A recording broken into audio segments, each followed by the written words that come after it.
Hi guys! So today's video is going to be a lip swatch and yung mga products ay galing sa Revlon.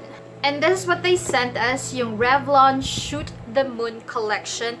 And honestly you guys, nashook ako nung nagpadala yung Revlon kasi aminin natin, Revlon is a pioneer in makeup. It's a staple. It's been there for like decades. Parang madalang lang silang magkaroon ng promotion, magpadala ng mga PR, mag-invite sa mga events, sa mga launches, yung mga ganyan-ganyan. So parang muling nabuhay ang Revlon, yay! Okay, so ito ang laman ng kanilang collection.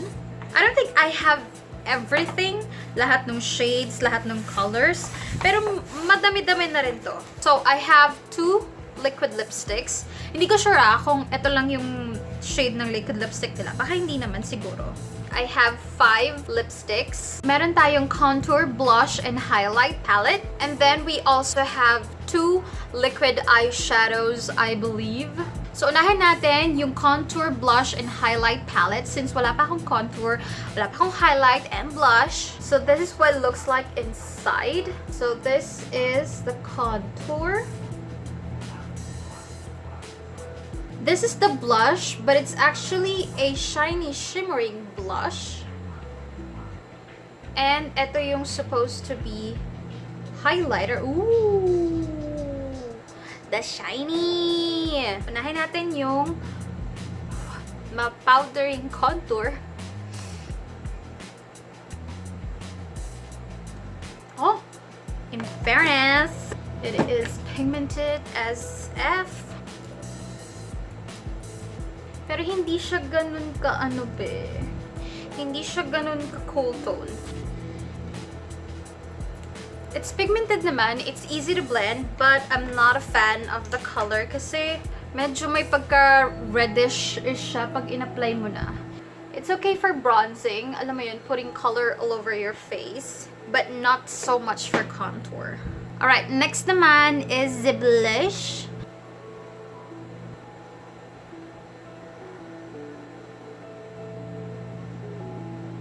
The blush I like kasi it has a shiny shimmering sheen to it. I like the blush part. It's a yes for me. Now let's go sa highlight. Medyo maano siya ma-powdery. Dang, girl!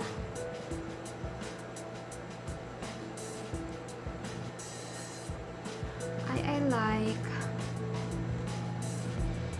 Try natin sa nosicles.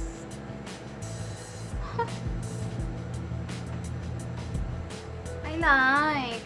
Dito sa inner corners.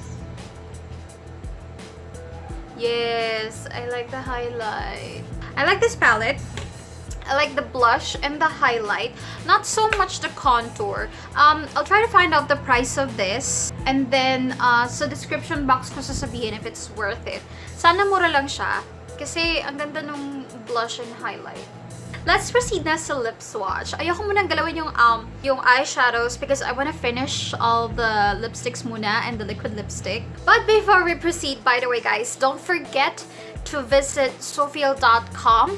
Do you see this watch? I've talked about this in my previous video, yung full face Maybelline na dapat panoorin mo because it was so much fun. Ang dami kong trinay na products, so you should check out. Go to sofiel.com, order whatever accessories that you want. Pero pagka-checkout mo, use my discount code BEABG15 para makakuha ka ng 15% off. And I'm telling you guys, you're not gonna regret ordering from that site because high quality yung mga products nila and ang dami mong pagpipilian from bracelets to necklaces to watches na you can put, alam mo yun, iba't ibang meaning to your accessory and it's not just, typical accessory. You're gonna have fun. Kaya go ahead, www.sofiel.com, links down below, and don't forget my code. Anyway, what we have here is called Revlon Superlustrous lipstick. Alright guys, so here are the shades and I'm going to start with the lightest going to the darkest, and the first one is a matte one, 049 Rise Up Rose. So if this is matte, so merong matte merong metallic. So the first shade looks like this one.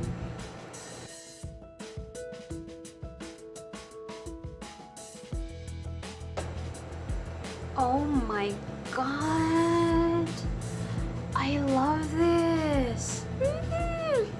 Do you see this? It's like your lips but better, but a little bit intense. It's really good for everyday wear. It's not dry. It does feel moisturizing, and it makes my lips bigger for some reason. Matte siya, pero hindi siya yung super flat out matte. I love this one. I love this. If you see this, guys, this is Matte 049 Rise Up Rose. Go get this. Really good for everyday wear. It's like mauve pink with a brown undertone, and it's warm. I love it!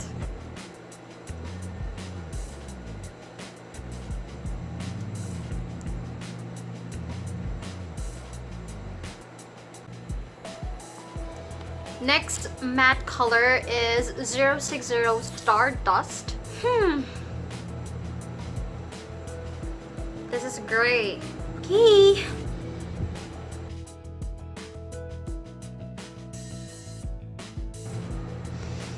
Okay. Kahit gray siya, it's very pigmented. Maka-cover niya yung buong lips mo. So you can definitely use this at night, sa Halloween party, sa costume party, creative, avant-garde, pictorial, ganyan. Well, unless kung gusto mo siyang i-wear sa daytime, well, do you? Do I like it on a certain occasion? But I don't like that it makes my teeth look yellow. And given na lipstick to, pag kumain ka, you're gonna have this awkward gray remnant sa labi mo. So you're gonna have to clean it all up and then reapply a fresh coat. Pero feeling ko may binabagayan to. May pinipili naman tong color na to.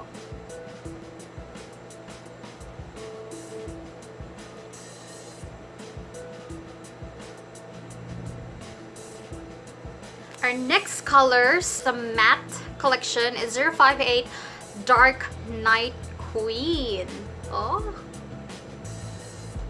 Oh, it's dark purple, violet, close to black. Let's see.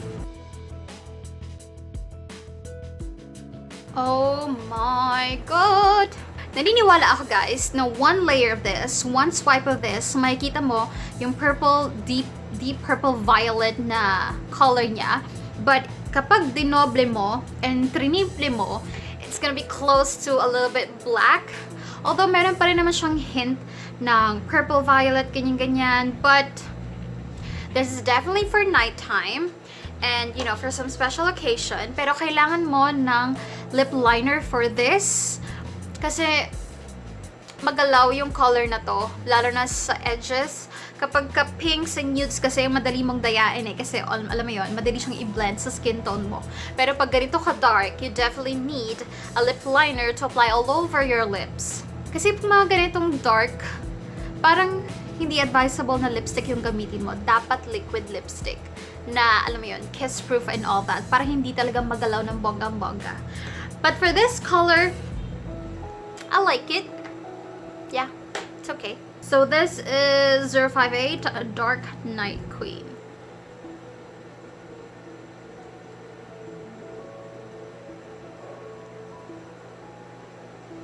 Oh my god, nag-iiwan siya ng stain. Next shade is a metallic one. This is 061 So Starry. This is a unicorn color. Just colored, sana pigmented. It's very sheen. It's like something you put on top.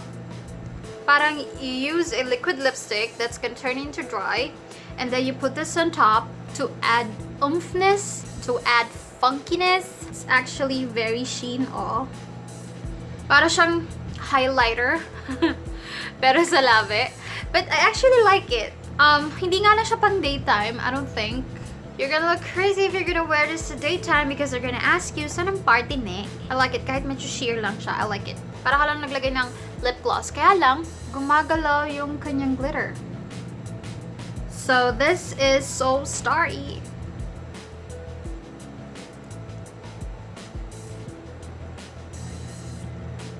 Nagkalat na ang glitters. Salabiko. Last shade that I have is another metallic, and this one is 064 Marooned on Mars. Wala pala silang amoy, guys. Katulad din siya nung So Starry.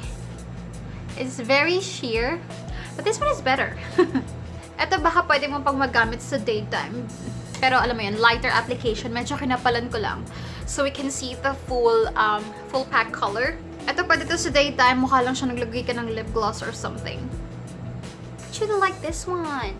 I like you. Marooned on Mars.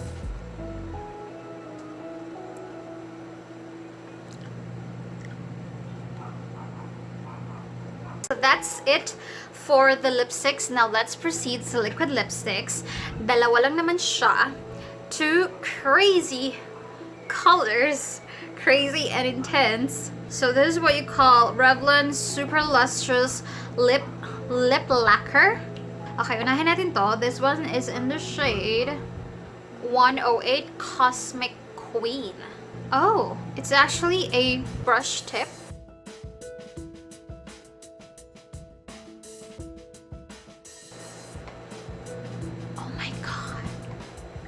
Did not expect this.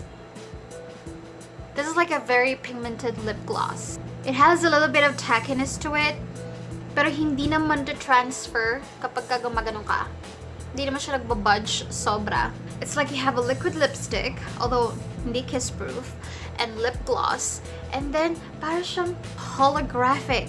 Kasi it's pink, pero yung shiny shimmering part, yung gloss, it medyo purple, but this is definitely not for daytime.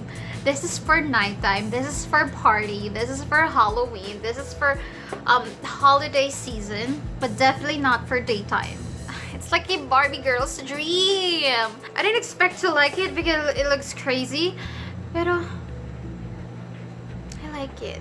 This is a really good addition to your collection, guys. Go get Cosmic Queen.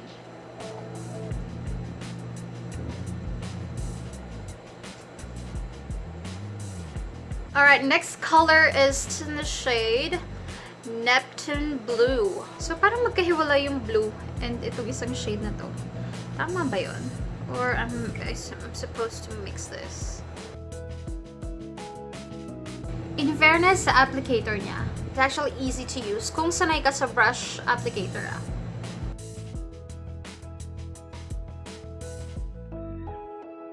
This one is so pretty as well. Kaya lang, nagmo-move siya. Nagmo-move yung blue glitter. So I don't think this can stand alone. I think this is a very good lipstick topper or better yet, liquid lipstick topper. O di naman kaya lip liner. And then saka mo to ilagay on top. Kasi, yeah, hindi siya magsi-stand alone. Kasi yung blue glitters, it's so easy to move. Unlike this one, solid yung pagka-pink niya and maganda yung pagka-mix nung purple sheen. Pero ito kasi, medyo sheen na nga siya. I mean, hindi siya ganun kakapal, hindi siya ganun ka-super duper pigmented.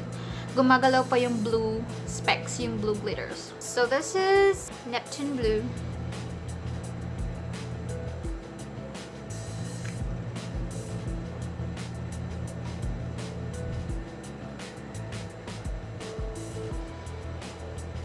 Guys, last thing we're going to try is yung kanilang Revlon Eye Paint. So this one is in the shade Cosmic Dust. Ito medyo grayish. And then itong medyo purple-ish is in the shade Eclipse. So yung theme talaga nila is out of this world. Meaning the stars, the planets, the moon, and stuff. So ito yung unang shade. That is so gray. This is the next shade.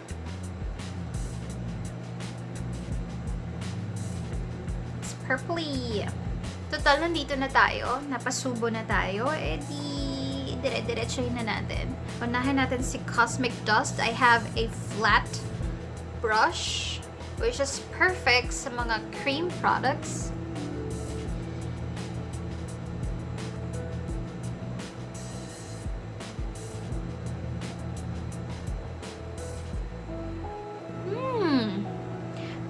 gray eyeshadow. If blended well,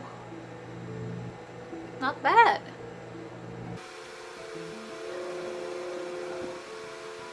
Okay, so let's try itong Eclipse. I have a rounder brush here. I'm gonna apply it sa outer edge.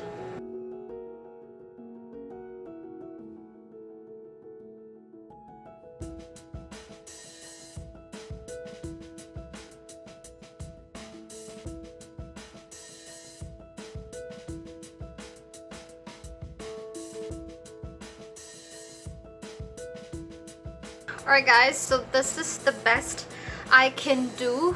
Medyo mabilis siyang mag-dry, so you have to be very fast in blending it. Buti na lang talaga nag-Lipswatch muna tayo bago ko ginawa. Because I'm not satisfied with the way I applied it. That's on me. Pero this is good. I like the formula. Medyo mabilis lang siya mag-dry, but I don't think you can use this and combine it with another one. I think you can only use one color and then powder eyeshadow na yung the rest. But combining them and then trying to blend them together, hindi ko siya masyado napupusuan yung blendability nila when used together. Anyway, that's it for today's video, guys. I hope nag-enjoy kayo sa lip swatches na ginawa natin, as well as yung very quick epic fail demo of the eyeshadows. But either way, thank you so much for watching, and I will see you in my next one. Bye bye!